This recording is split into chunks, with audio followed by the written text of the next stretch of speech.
有一项正刺激的运动，叫做定向越野。选手干那爱靠这地图甲主五针，都爱伫咧青云的所在，用上紧的路线、上紧的速度去找到指定的地点。去年年底伫咧泰国就有举办定向越野的亚青赛，咱的选手做一个摕到2块铜牌，咱做回来看卖。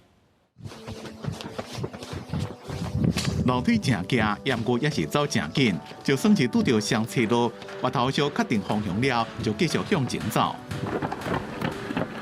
进化栏杆过关速度无变慢，头前若是有物件动掉的，就直接跳过去。看起来敢若是跑酷，不过这项运动是定向越野。选手个人手内一张地图加700针，伫青云的所在找宝，爱找到每一个检查点，看谁人的速度上紧。 我原料结果是走外面这边。地图顶头有定高线，每一个检查点伫咧倒位会标示，选手就会发挥路径融合的能力，甲看到的景色甲地图贴做伙，找出上好的路线。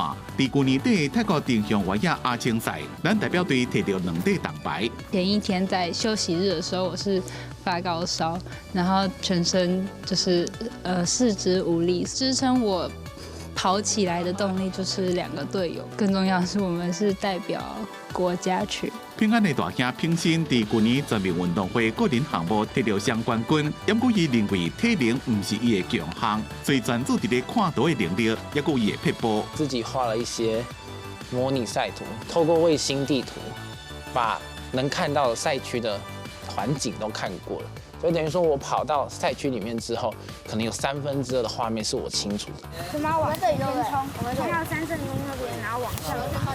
伫出发进前先讨论，囡仔之间竞争变少，加了合作甲分享的快乐。定向越野这几年经过推三了，真侪囡仔也愿意把手机放来，行出错外，体验伫真实的世界掠宝。这件事情就很像是定向越在看读图的时候，他往那个方向是没有怪物的，可是他就没有做到地图政治这件事情。当迷航的时候，可以快速找到自己新的方向，然后走出来。我觉得这能力其实是非常重要。这摆世代大家拢是靠 GPS 定位，不过定向越野是返璞归真，靠手内地图，佮搭配700针，无靠电子设备帮助，就会当完成定位，会当强化家己独立思考、家己解决问题的生存能力。